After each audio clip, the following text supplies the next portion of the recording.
it's not yet connected.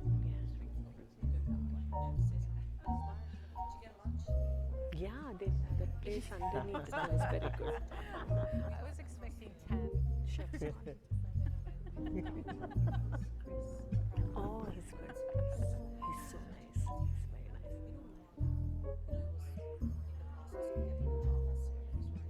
Oh, really? Oh, I didn't know that. She's introducing us, but her Yes. prompt then asks us to talk a little bit about who we are and what our work is.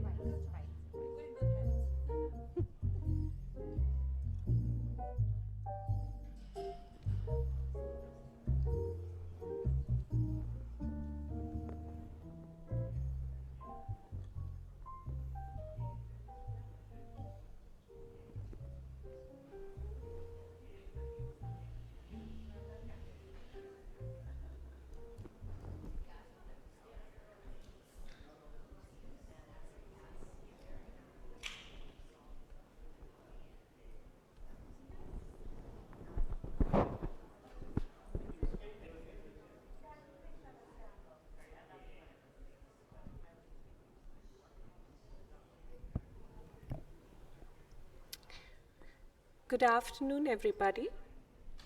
I'd like to start off by acknowledging that we are in the traditional territory of many nations here, the Mississauga, Anishinaabe, Chippewa, Haudenosaunee, and Wendat nations, as well as many diverse First Nation, Inuit, and Métis people.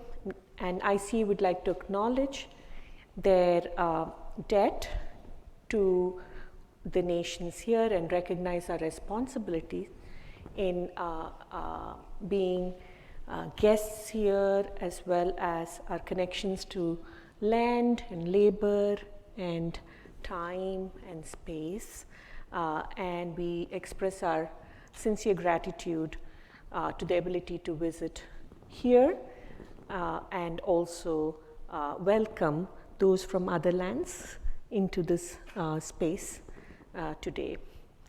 So I'm really honored to welcome our guests today on this excellent panel that on authentic Indigenous scholarship and its relevance to communication scholarship that our ICA president has put together and the theme committee has organized.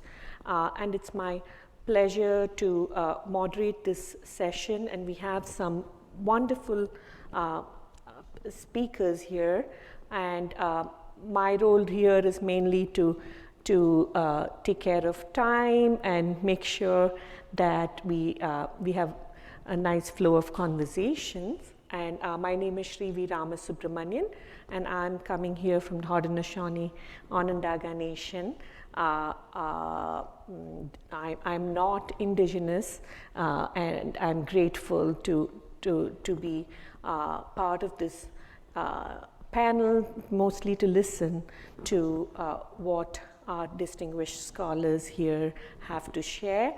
Our work that we've done as part of our lab has been mainly with the Anishinaabe peoples and also the Yanomami peoples of the Brazil area. I'd like to welcome Chelsea Gabel here from Red River Métis, and also an associate professor of Indigenous Studies at McMaster University here, and has been the founder of the First Nations Digital Democracy Project, and we especially look forward to hearing from you about Indigenous well-being perspectives that you are the Canada Research Chair in.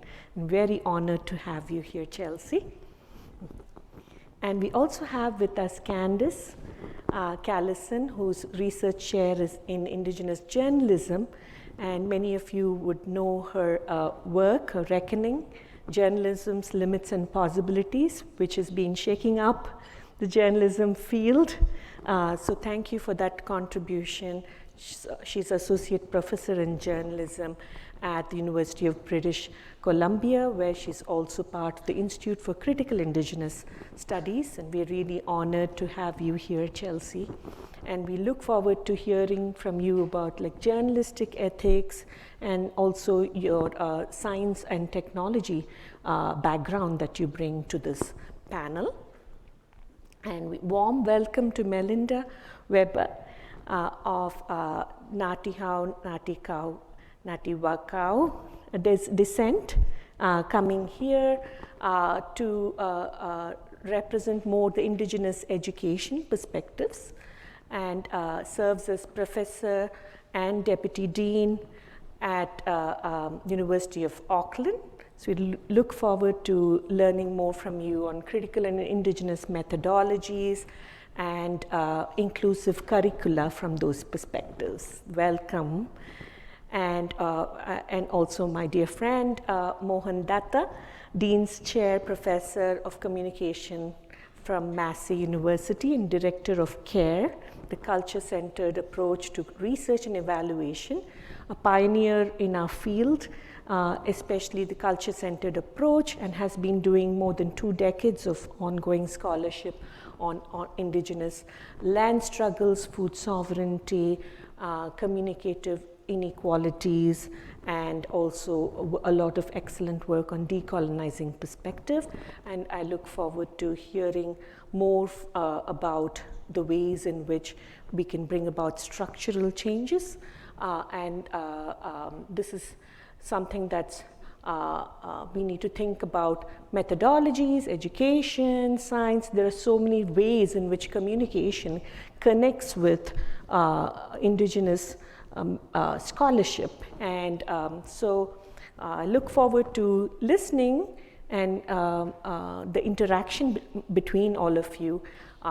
So let us maybe get started by if you could share your journey into Indigenous studies and the ways in which it connects to communication and how you got to that point. And any of you can get started.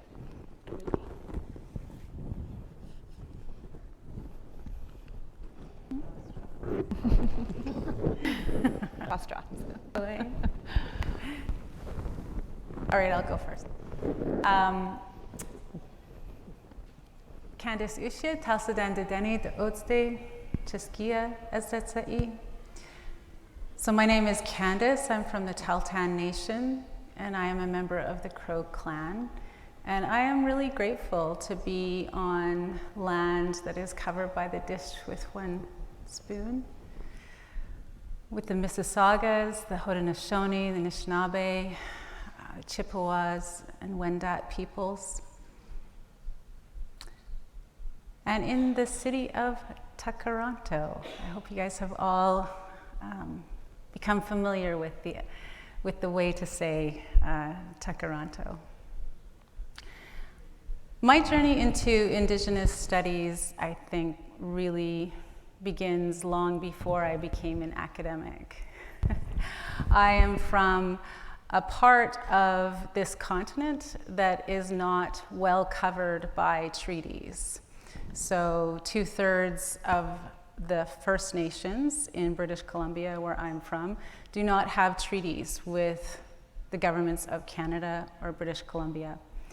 And so when you grow up in a place like that, you learn from a very young age to understand yourself as part of people who have been asking for relationship, who have been trying to understand the colonial institutions that have been enforced, put upon our lands, our non-human relatives, our human relatives. And so my journey into Indigenous studies really begins with trying to understand myself as an Indigenous person. My formal journey began actually probably after I had finished my graduate studies. I did my PhD in a science and technology studies department. I did my master's in a media studies department, both at MIT. And as I was writing up my dissertation, which eventually became the book, How Climate Change Comes to Matter, The Communal Life of Facts, I was continually drawn back to primarily Inuit women leaders who were in the mid-2000s really beginning to have their voices heard and put out in mainstream media, not to a great extent, but to some extent, regarding how climate change was affecting their lands and their communities. And so for me, that journey of really trying to understand their communities' needs and priorities when it came to this major global issue, which was in many ways a continuation of colonialism, that process of coming to understand that was really a key part of my journey as a scholar. And I think there was another part to the question, was there? How did connect Indigenous studies to communication and media? Yes. So some of you may have heard of the Inuk leader, Shilawat Cloutier. She made a big impression on me. I had the chance to interview her, and I talk about her work in the chapter that's part of my first book. And one of the things she told me about how she works with media is that she wanted media to help her and her community tell their story. It's a very different way of thinking about working with journalists and with media. And that made a huge sort of contribution to my thinking about climate change as understood in multiple ways, as being its own form of life. And what role media play in creating opportunities, in creating, pathways for voices to come together, I think is still something that I think about all the time, because in Indigenous scholarship, there is this concept that Kyle White has put forward of collective continuance.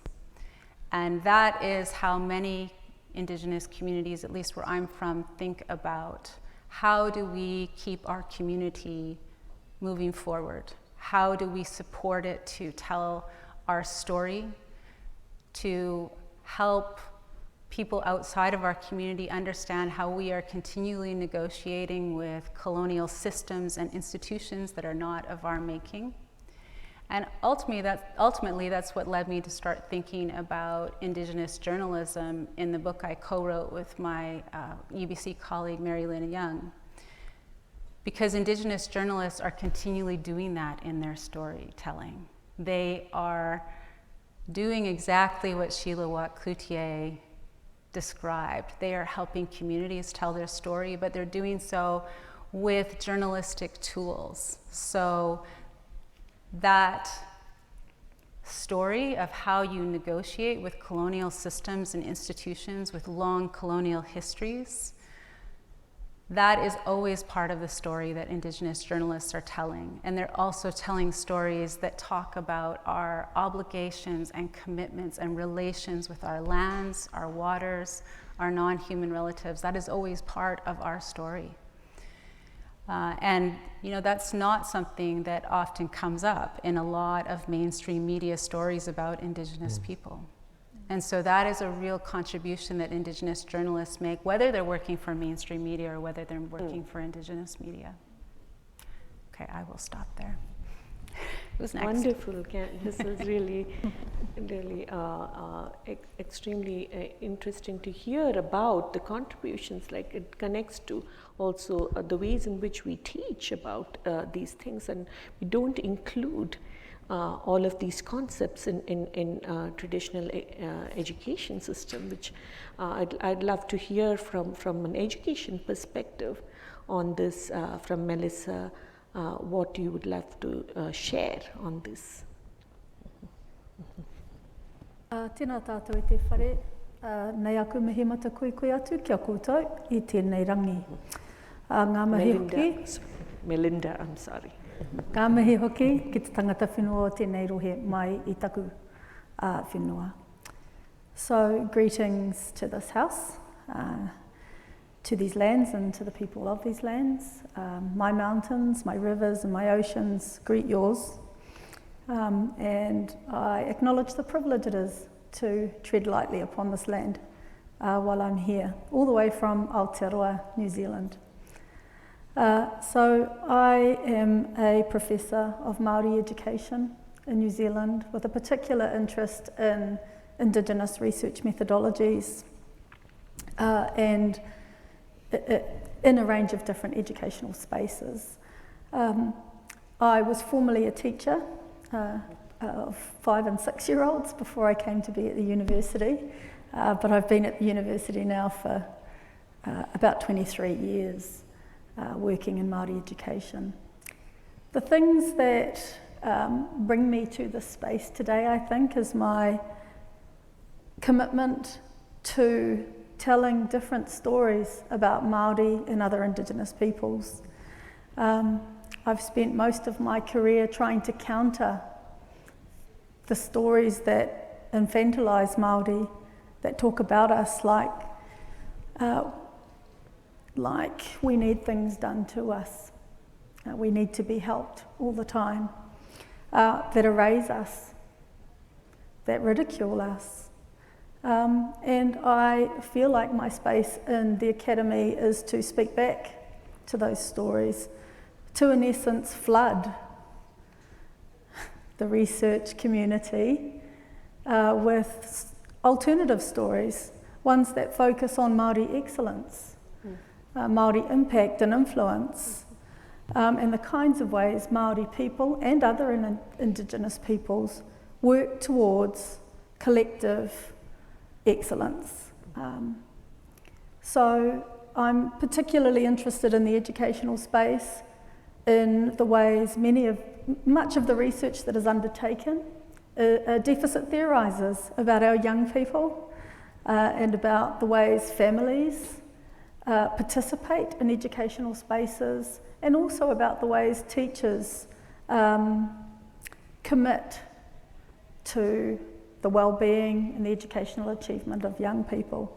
Because I work in schools and with teachers and with families and students who do their best every day, who roll up with hopes and aspirations that go beyond the school gate, because young people don't go to school just to acquire academic identities. They're constantly negotiating social identities as well, and that's where the media and the other ways that they might hear messages about themselves are really important. So my plea today, really, to all of you, is to be careful about the messages you write and communicate about our communities, because our children read them. They read about themselves, they hear about themselves, they see themselves. And those messages can become self-fulfilling prophecies for our children. So my plea to you today is to look for the alternative narrative, to speak with us, to work alongside us, to let us lead in your work, to let us partner with you, and remember that partnerships don't come about without first having a relationship where we understand each other. Those relationships have to be enduring. They have to go through the hard times and the good times, but there has to be a commitment from everybody in the room to stay in relationship despite the difficulties, because the treaty, Te Tiriti, that we have in Aotearoa, New Zealand, was an extension of friendship and relationship to the new settlers who came to our country. That is our way of being. It's not to push you away, to cut off relationship. Our whole way of being, our whole worldview is about staying in relationship with those who come to be in our spaces. So I'd like you to think about those things and the kinds of work that you do, the important work that you do. So I'll stop there and I'll pass on to somebody else. Thank you. Kia ora. Yeah. Thank you, Melinda. It was very moving to hear you talk about this,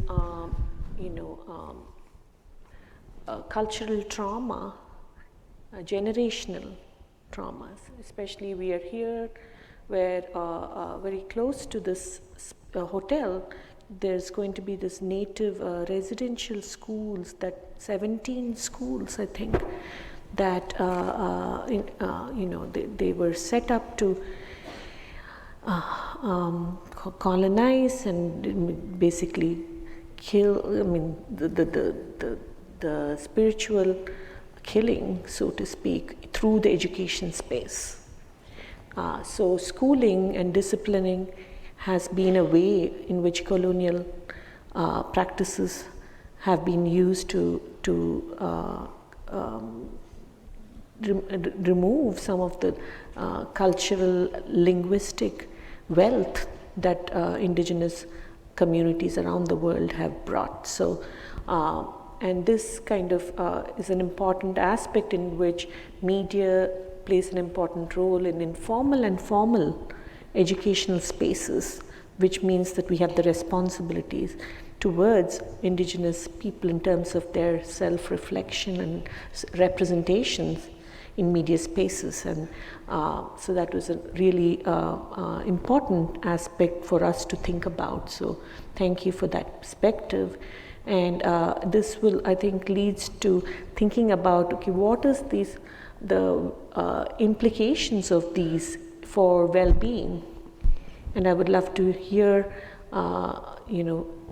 perspectives for on this from from Chelsea to kind of talk through in terms of relationship with health and well-being, connectedness with land, nature, and the ways in which your journey coming into this space. Great, well thanks very much. It's really great to be here this afternoon. So my name is Chelsea Gabel. I am Red River Métis. I'm from Rivers, Manitoba, and I'm a proud citizen of the Manitoba Métis Federation.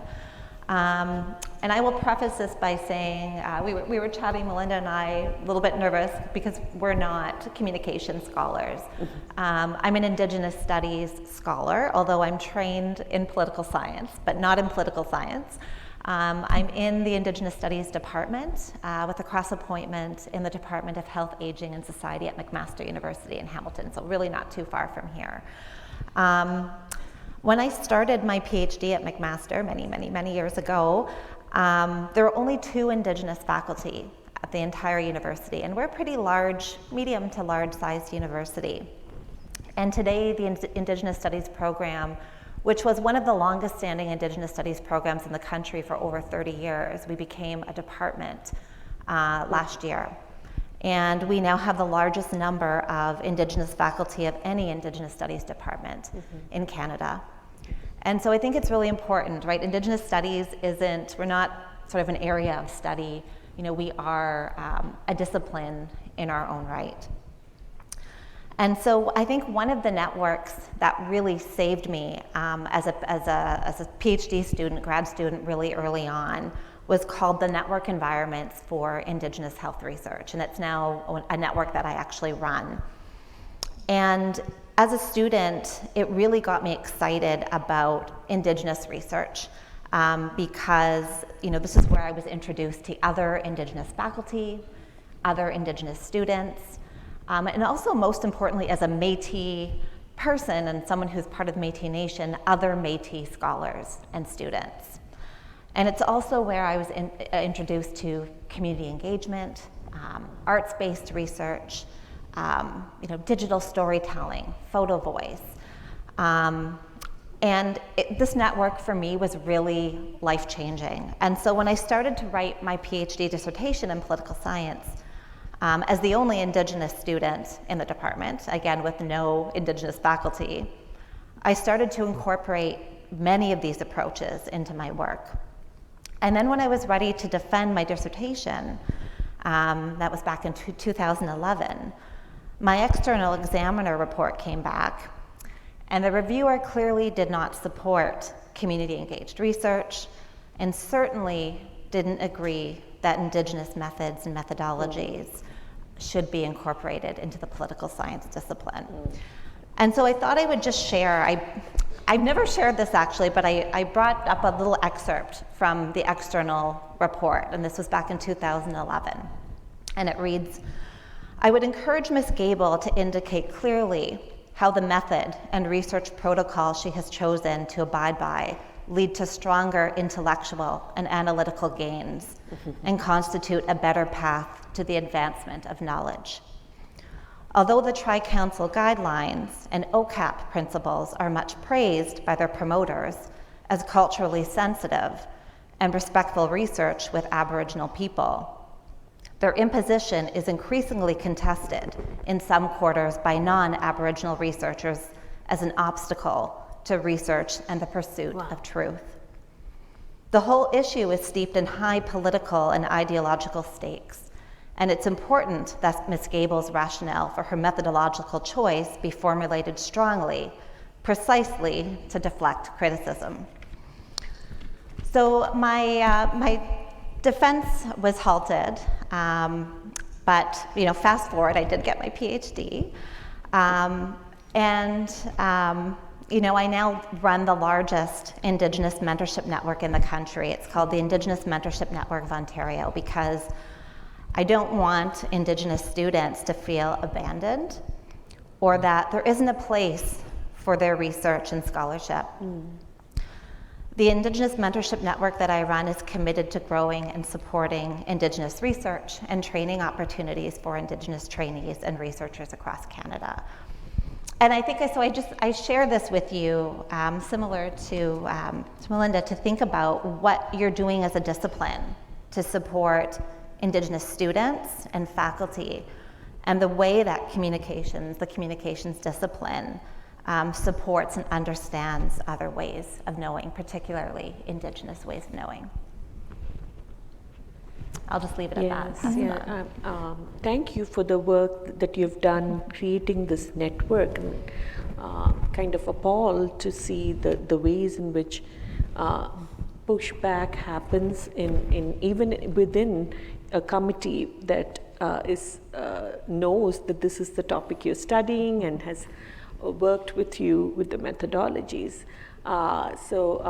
It continues to be seen as an obstacle, which is, rather than an opportunity to learn and grow and apply, even if it's something different so it seems like this is another way in which colonial structures work within education spaces, where they become sites of coloniality, right?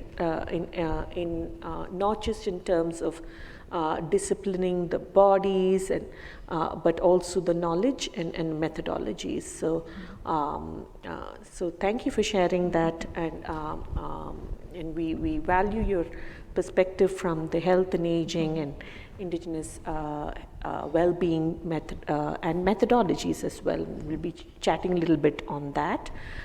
So I'd love to hear from you, Mohan, given that you've also, your journey has been long in this area, and it's also sort of connected with community engagement, forming networks, and health and well-being as well. So how could you speak to us about how your work connects with Indigenous scholarship within communication? Namaskar and kia ora. I want to begin by acknowledging what Melinda, you articulated about relationship and being in relationship. So I was not supposed to be on this panel. My colleague, Professor Graham Hingangaroa Smith, was the original speaker on this panel. And then Graham couldn't make it. And he said, Mohan, I think you would be great. And he texted me, and I said, Graham, I don't think so. And he's like, just go and speak your truth. So I'm going to try and speak my truth on this panel. So my introduction to the question of indigeneity really is situated within my own relationships with Adivasi peoples. I'm not Adivasi, but I'm located within a post-colonial context with a history of the land of my ancestors being occupied by the British colonial forces, and with a history of my ancestors being part of both the Marxist anti-colonial struggle and the Gandhian anti-colonial struggle. So my sort of introduction to work in the context of indigeneity, Srivi, began with a health communication intervention, which was in the mid-1990s. And the work of the intervention was to promote clean drinking water in the context of a Santali community in eastern India. And what was really powerful about, that being in that relational space was seeing how any work on promoting clean drinking water was not going to actually engage with the real struggles that were taking place at that point within the community, which were struggles for land rights and land ownership. And for those of you that pay attention to the context of post-colonial India, it's a site of ongoing violence on Adivasi people and on Adivasi land, particularly in the form of extractive neoliberal development framed as new forms of settler colonialism. And of course, that then is part of a global phenomenon now, as you see Indian corporations like Adani being in Australia as part of that extractive expulsion.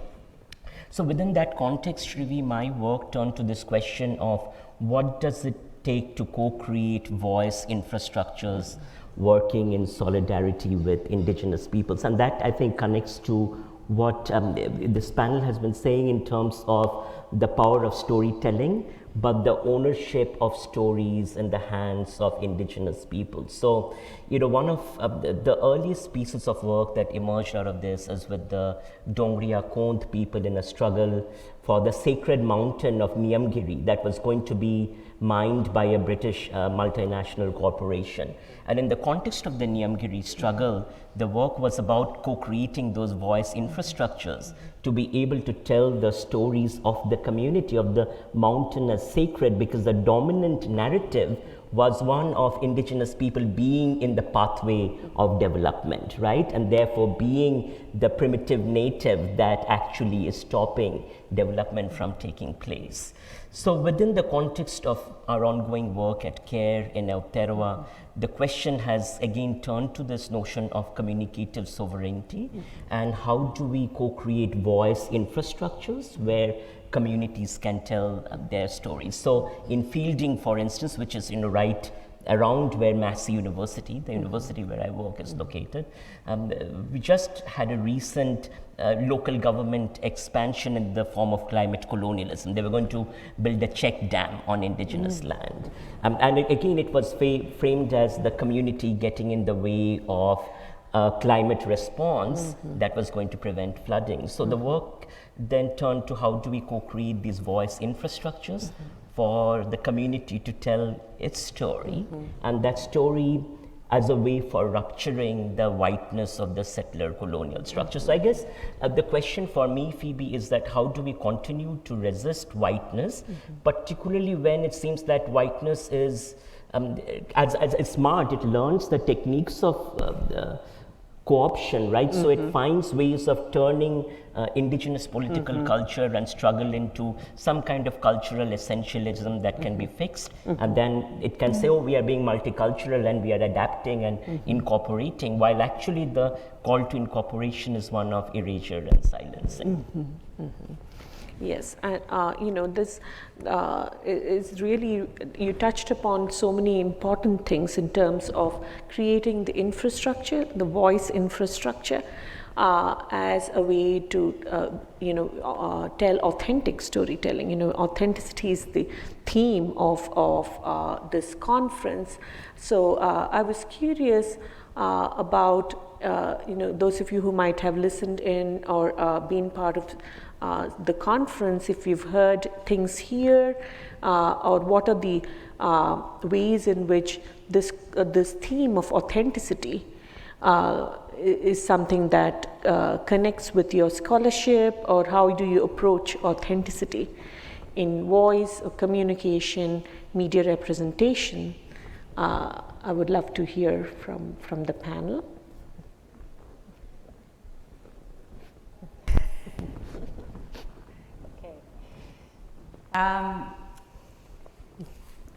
This word authenticity is a difficult one for me. And when you put it in front of the word Indigenous, it gets even more difficult. You know, there's been a number of cases here in Canada, but also in the US related to ethnic fraud, where people claim for decades to be Indigenous, and turns out they are not. And that is something that I think is really been foregrounded, certainly at my institution. If you're not aware of UBC and its challenges with this, it's sort of been, you know, a pretty big issue. Many institutions are also facing this and trying to come up with statements, regulations, guidelines, which for those of us who have been colonial subjects is a real fraught process as well, to be told who we are and not to be able to say who we are is, you know, so we're in this really difficult moment actually of, you know, communities persisting in their right to define who belongs and who doesn't, and institutions trying to make up for all of the wrongs and harms, rightfully so, but there's a real mess in between there. You know, my podcast colleague, Kim Tallbear, Jean Taillé, Audra Simpson, these are names that, if you are paying attention to this issue, have been speaking very forcefully and making important statements about how we sort through these messes. So I would encourage you to pay attention to the Indigenous voices who are speaking loudly, forcefully, clearly about Indigenous self-identification and how it needs to end. And if you are at institutions, to let Indigenous people lead the process. And some institutions do not have very many Indigenous faculty. So that also shines a light on that, doesn't it? You know, I think this term Indigenous has been very useful for us. Useful organizing. Linda Tuhiwai-Smith has written about it. Others have begun to write about it as well. But it also has many sides to it, I guess is the way I would say it. First of all, it doesn't mean the same thing everywhere in the world, right? Globally, this term has a lot of interesting threads to sort through, and the tail, T-A-I-L and T-A-L-E of colonialism is quite different. Empire, still with us. We are still dealing with it in many countries. So that conversation is one sort of conversation that sits alongside all of these conversations about ethnic fraud, and in the midst of it, right, our communities remain resilient.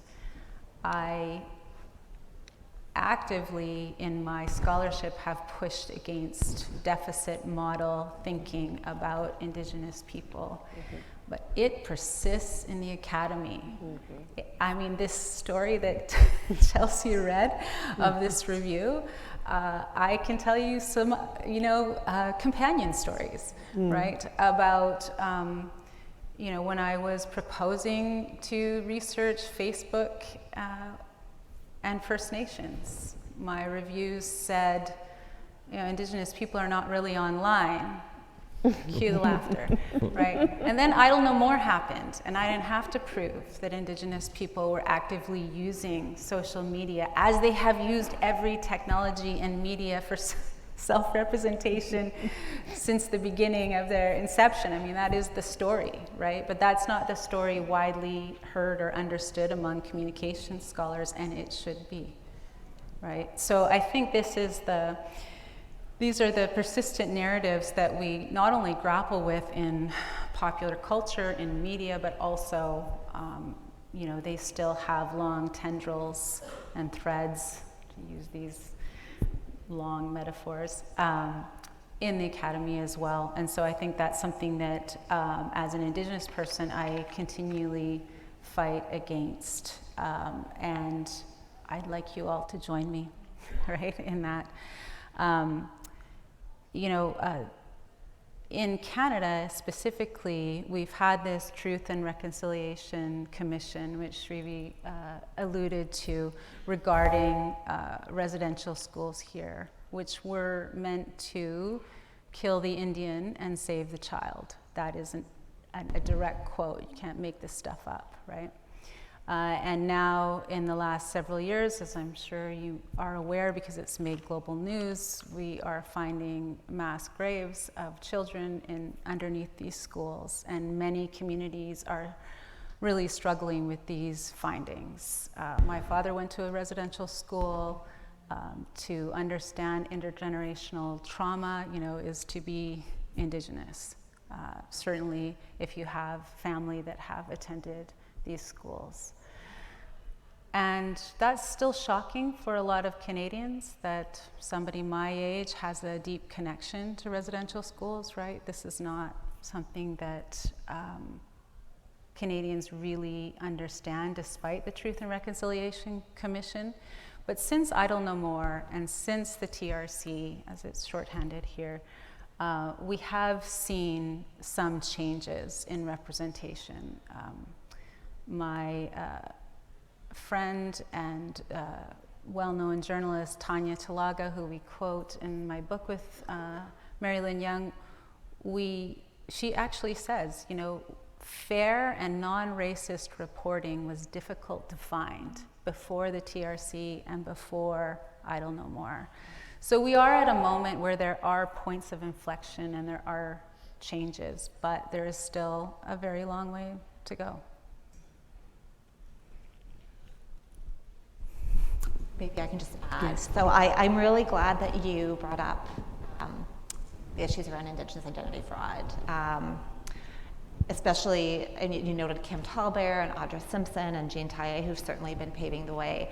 And then I'm just also going to acknowledge some of my Métis colleagues, Dr. Caroline Tate, Dr. Robert Henry, Dr. Janet Snively, and myself, who are actually the ones who initially put in the complaint in 2018 about Carrie Barassa.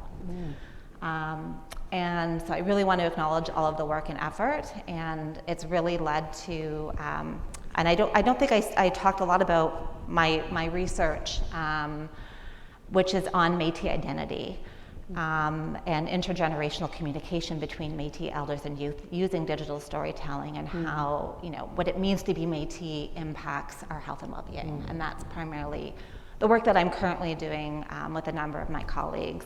But I think such an important, universities, we're facing this, we're striking our ancestry verification committees. I sat on the Standing Committee on Ethics for the Canadian Institute for Health Research for 6 years and resigned as a result of what happened with Dr. Barassa at CIHR. So lots to talk about. But just really, I just wanted to chime in and just, I think there's so many of us Indigenous scholars who now are at the forefront of, identity politics, and as Indigenous scholars, we're being pulled in, right, into a million different directions, and trying to chair these committees, and it's a lot. So I wanted to just chime in and really appreciate, that you brought that up. Thank you for your Melinda or Mohan want to add anything about authenticity? As somebody who's not a scholar in the communication studies field, one of the things I'm interested in, and I want to speak into the room, despite it possibly being uncomfortable for people, is that this session is on the last day, on the last possible session that can be offered in this conference. And although I'm grateful to have been invited, it says something about the value of Indigenous voices and Indigenous perspective. I can only imagine what it would have been like to open a conference with some Indigenous ideas and theories and perspectives, and for us to ask you to take those into your presentations, and what a different conference this might have been if we'd have been able to do that. So that's something I wanted to speak into the room. If we're talking about authenticity, then I want you to think about your own authenticity in terms of the ways you engage Indigenous peoples and Indigenous ideas and Indigenous stories in your work. And I encourage you to think about why it is or isn't a part of your everyday work as a communication scholar. I want to also emphasise the importance of being clear about your positionality in the work that you do, who you are speaking for, who you are in the research or writing that you're doing, and who you are not in that space as well. As Indigenous people, it shapes how we read your work. It shapes if we read your work, but it does shape how we read your work as well. And another point that I want to make today is that as non-Indigenous scholars, you have a really important job to speak back to racism, speak back to the stereotypes that you see in other people's work, because I'm not sure about what happens in this country, but in Aotearoa, whenever there is racism, explicitly in our media, it is Māori that they come to respond. Now, that issue is not a Māori issue. It is a Pākehā issue. It is a non-Māori issue. And I implore you as non-Indigenous peoples to speak back, because every time we have to speak back, it peels layers off us to have to do it. And it's almost every day in the New Zealand media that Māori are asked to respond to issues within Pākehā communities that are actually not the issues of our own. They're about Pākehā ignorance of our history, Pākehā ignorance of political systems and structures that continue to oppress us in our own country. So that's part of some of the learnings that I've had here at this conference. I see lots of diversity in the room and in the presentations, and I've been heartened to go along and listen to things that are happening in a range of different countries around the world. But the word Indigenous has not come up in any of the presentations that I've attended while I've been here. So that's one of my takeaways from the conference. And it's difficult to say to you all, because I appreciate the work that you're doing, but I am invisible in this work. Thank you. I really appreciate that, Melinda, and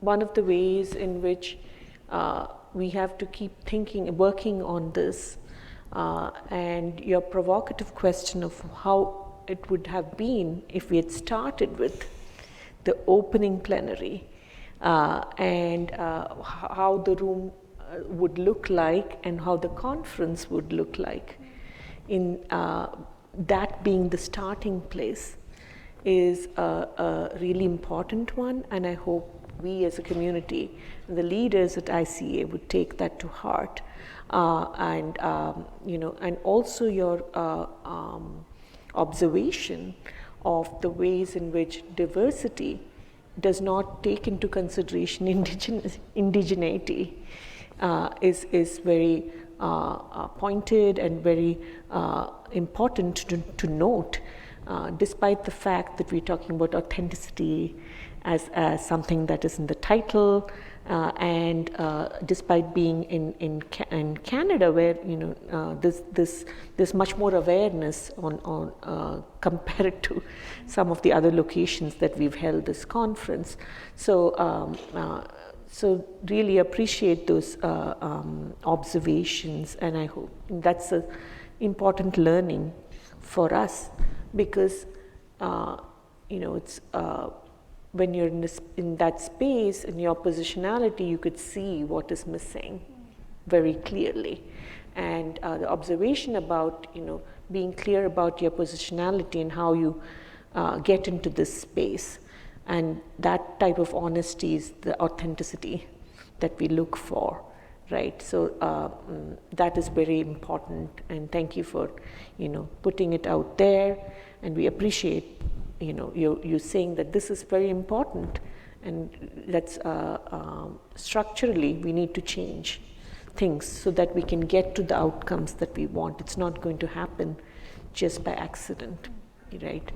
So, Mohan, did you have anything to add about? I feel like you definitely do. I just want to tautako you, Melinda, and say a couple of things. Having inhabited this discipline, I want to pay my respect to Yunju, Nosh, Mary Beth, for doing the work to move the ground, recognizing that this is ongoing work and we are perhaps only starting that struggle, And I guess what you're offering us to do is sort of to engage in this work of critical reflexivity that interrogates the white supremacy that inhabits our own discipline and the disciplinary structure. And part of that, I think, is having conversations such as empire and colonialism are not things of the past, so that we can curate it in a museum and then write paeans about it and archives about it and make careers out of it. These are things of the present, and that means having difficult conversations such as the settler colonial occupation of Palestine. It's not a convenient conversation, but it's a conversation that must be centered in our Correro.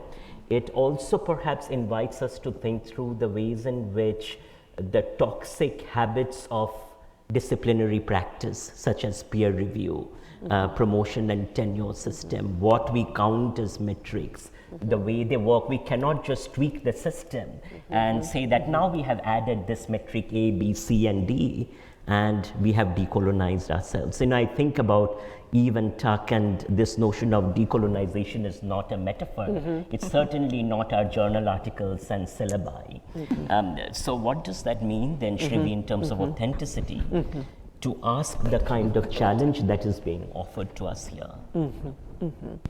So I mean, that's a very provocative question, because it gets into the ideas about what is seen as excellence within communication, and Melinda, you touched upon this earlier in terms of like how do we reimagine excellence in ways that can go beyond these limited ways in which we think about what is knowledge and what is scholarship. So how do we kind of get into what would you think are ethical ways in which to engage with indigenous knowledge systems and groups and communities and peoples as, let's say, as non-indigenous people? And what would you say? I mean, of course, like we don't do fraud with your identity is like a basic thing. Just like don't pretend to be indigenous when you're not. We'll start with that, but beyond that. Do you have what would be your thoughts on Well, maybe I'll just touch on, just going back quickly, I just wanted to add, if I could, to the just around sort of observations. I wish I could have attended more presentations. So I think one of my observations and reflections is, it's encouraging to see, a number of papers and presentations that do prioritize Indigenous-led work and community engagement, Indigenous methods and methodologies and epistemologies, but it's still very low. The number of Indigenous-led presentations and research, it appears, within the discipline. And I'm not a communications scholar, but communications isn't unique, you know. We see this across, you know, I would have stayed in political science, but I left because it's very similar, you know. There doesn't appear to be a space for Indigenous scholars in sort of, you know, the traditional disciplines. And I think about McMaster, we don't have any Indigenous faculty in our communications and media studies. We don't have any Indigenous faculty in economics. We still don't have any Indigenous studies faculty in political science, in geography, in labor studies, in business. We have one in history, finally. We have two in anthropology. We have two in English and cultural studies, you know, and I could go on and on and on. And so I think, you know, some takeaways are that we need to, if we want to train, or you want to train the next generation of Indigenous communication studies scholars, you need to think about more Indigenous communications faculty.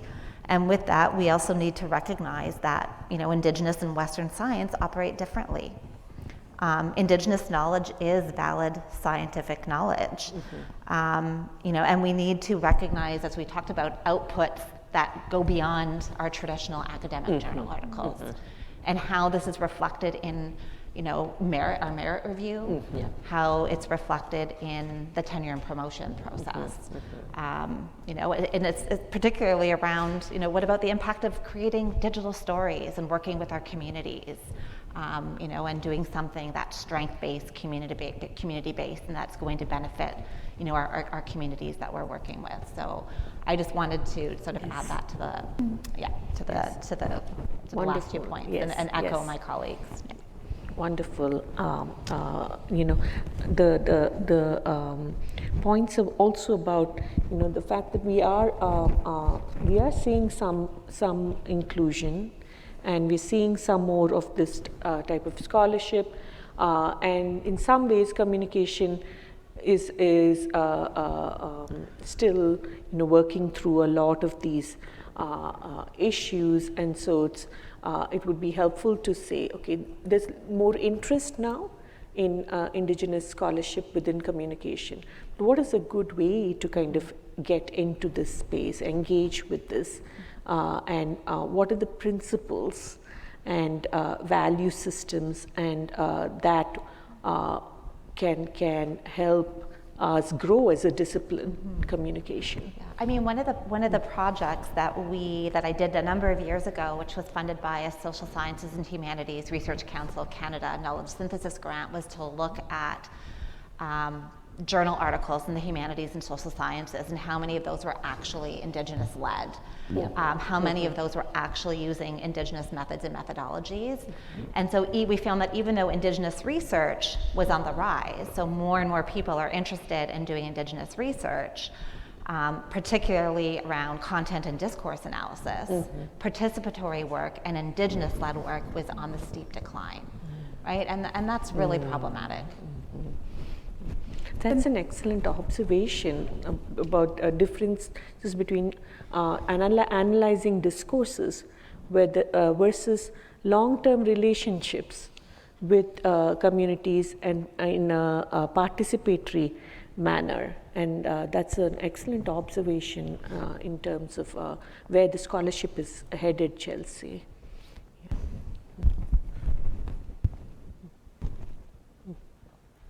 So I wanted to build on what's been said here, and that is to ask you to think about how colonialism is in your area of study, how settler colonialism, and if you want to look up the definition, it's been defined by various Indigenous scholars very well. Decolonization is not a metaphor is one of the more famous essays, but there are others, and I encourage you to seek them out, who have been talking about this. But, you know, I have looked at climate change for over 20 years, and those who work in climate and communications, you know that climate and comms scholars only really started thinking about how knowledge and power were part of this in the late 2000s, right? And I think, you know, I wrote an essay recently for a History of Science journal, because some historians asked me to write it, because every discipline is struggling with how to think about history, power, knowledge, how they come together around something like acknowledging the deep colonial histories, the deep marks of empire, the ways in which climate change is a continuation of colonialism.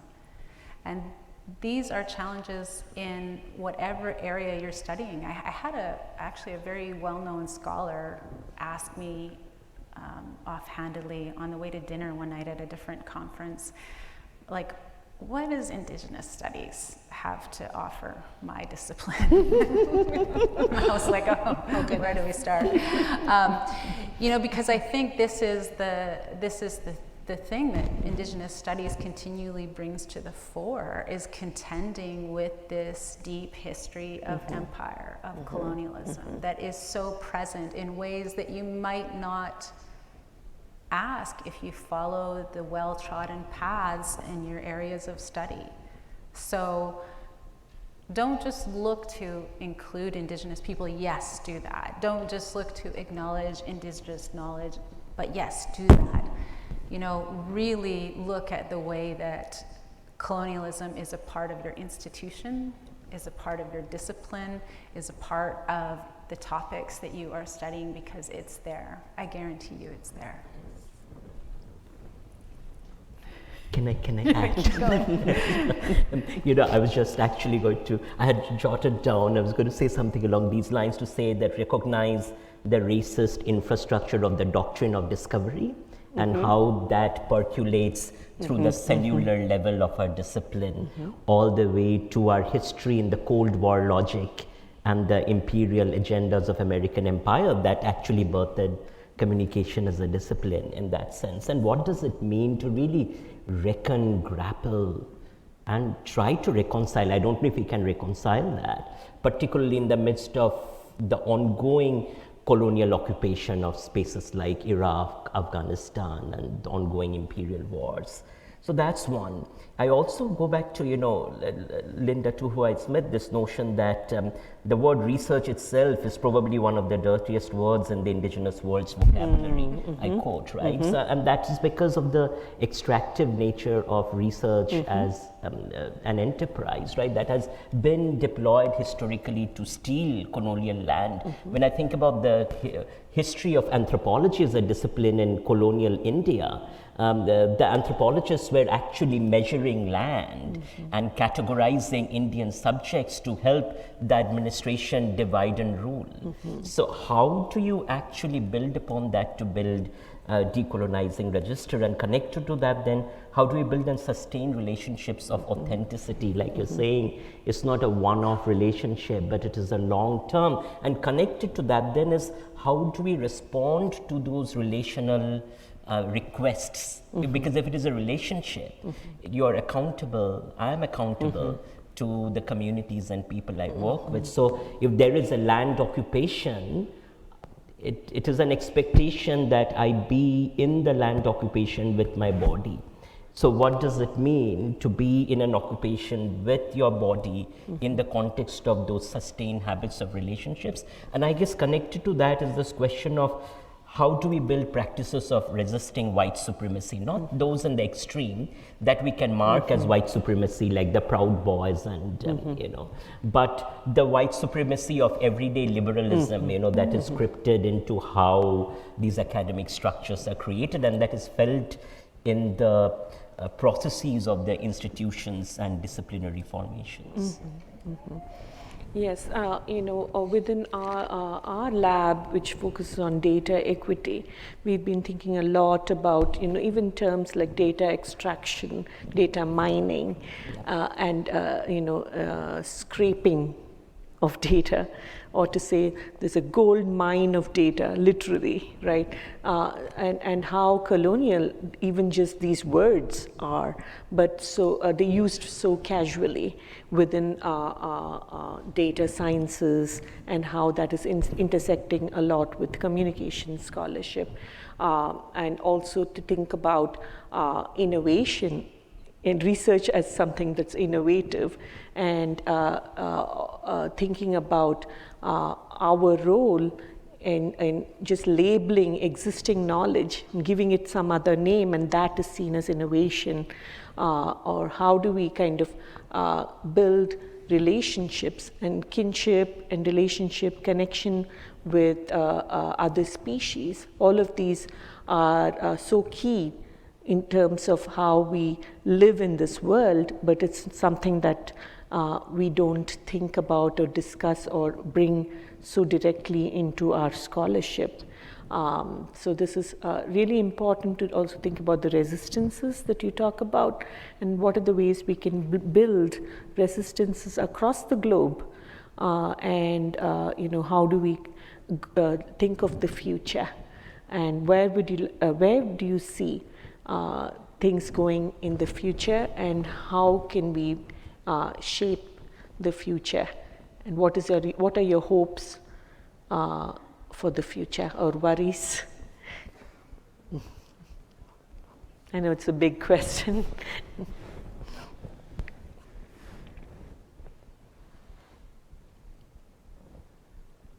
Well, I guess my hopes for the future are that my non-Indigenous colleagues see themselves as learners of communities, learners of new knowledges, who enter into research relationships as the learner, as the mentee, as the younger sibling in that relationship, as opposed to always being the knower, the controller, the person who decides upon the research questions, the design, the dissemination plan, etc.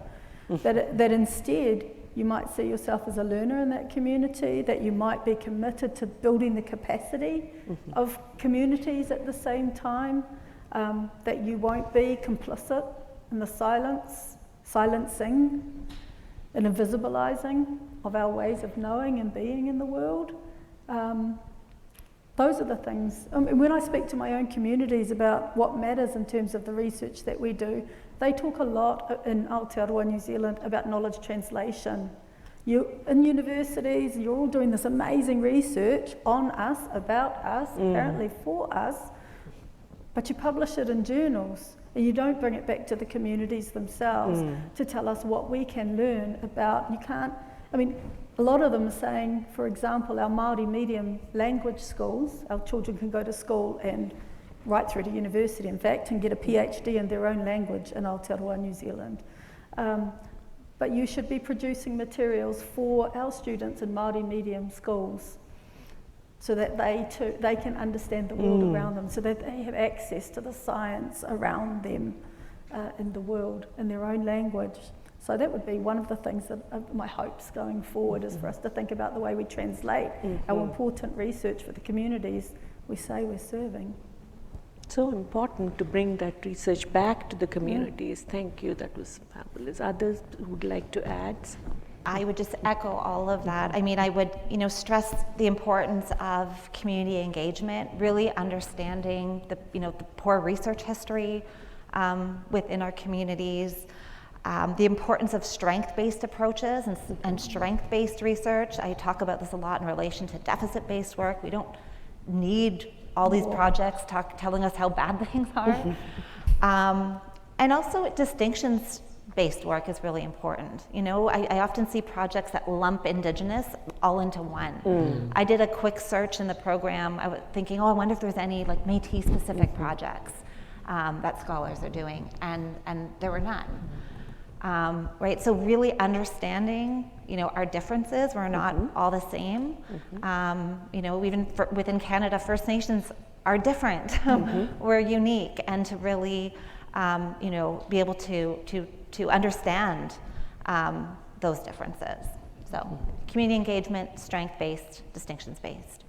Fabulous, yes.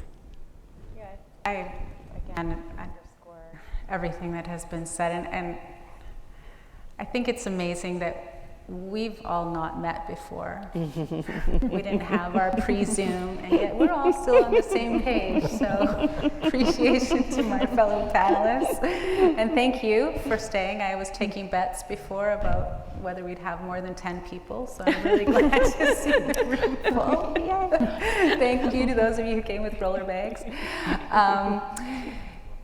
So, you know, the TRC has given us a really great slogan that I hope you remember. Nothing about us without us. Yes.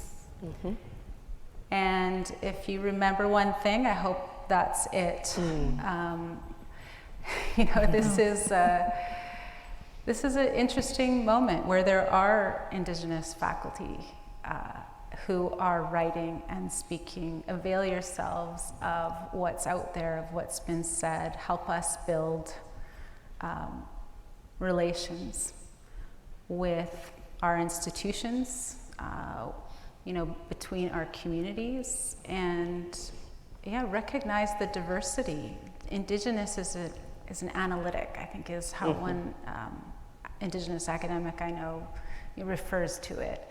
You know, ultimately, I am Teltan. We're a very small nation. I wouldn't expect it to be on the program, but I would be so excited if I saw it. And I probably would know the person who's doing it. You know, but I think this is something to recognize, that Indigenous has been a useful term for those who are not Indigenous to understand us, and for those who are Indigenous to organize and work together and help to understand our situatedness amongst colonial histories and hardships and the violence and the trauma that has come with that for our communities. But, you know, it's also, as Melinda pointed out, a way in which we can celebrate our excellence together. If you read Indian Country Today, I know from Mark Trahant, who's the editor, that is an absolute commitment that they make when they tell stories, is to highlight Indigenous excellence, right? So that, you know, that those narratives, those deficit narratives that are out there, you know, have become powerfully contradicted, powerfully overwhelmed by stories of excellence. So thank you for being here today, Madhu. Namahe. You know, I come to this last part of the conversation in humility, you know, listening to each one of you and thinking, you know, this notion that our Indigenous futures are the hope for survival of the earth and the ecosystem, and really, therefore, as a discipline, we must be grappling with these issues centering Indigenous leadership and knowledge. You know, with that, Srivi, I just had three thoughts. One is, how do we turn to this notion of sovereignty? You know, in Aotearoa, we talk about that as Tinoranga Tiratanga.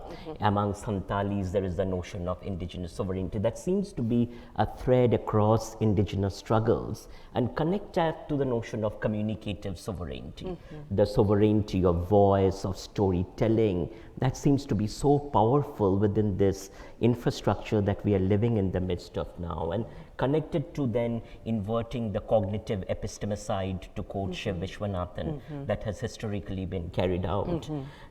Connected to that then is this question of how do we continue to practice the habits of refusal, the refusal of white supremacy, the refusal of the seductions. You know, geez, there are so many seductions to want to belong in those architectures. So one of the things, you know, you talked about Indigenous ways of being in the world that invite us to do is to participate in this politics of refusal. So how do we imagine this politics of refusal? And then the last question I wanted to come to is, how do we work together? Like, you know, this invitation you offer for Indigenous people, non-Indigenous people to work together to build transformation in Aotearoa. For instance, you know, Moana Jackson talked about constitutional transformation and the Matike Mai report. You should read that if you think about how the state of politics can be transformed, you know. So that offers us an invitation to think about how the current state of politics and the ways in which we govern ourselves can be redone, recognizing that democracy itself is a project fraught with white supremacy and colonial logic. So what does it mean to undo and redo democracy and habits of care and love and affection and feeling for each other? Thank you. Yes, thank you so much. This has been such a wonderful session, and I've learned so much from this, and I hope that the audience has as well. And if you may, I would like to actually end with a peace prayer from my own community. It's called the Shanti Mantra, which says peace to the earth and peace to all the plants and animals, and peace to all the people.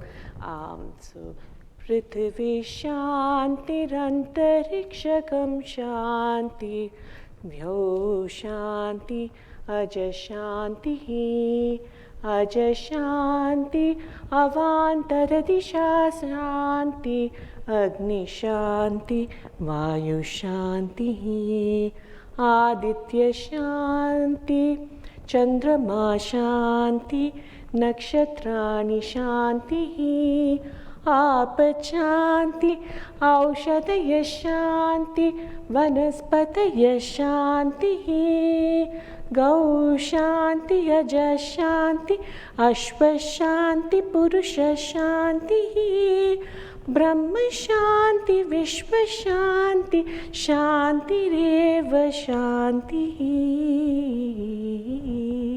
Shantir me astu Shanti Shantir me astu Shanti.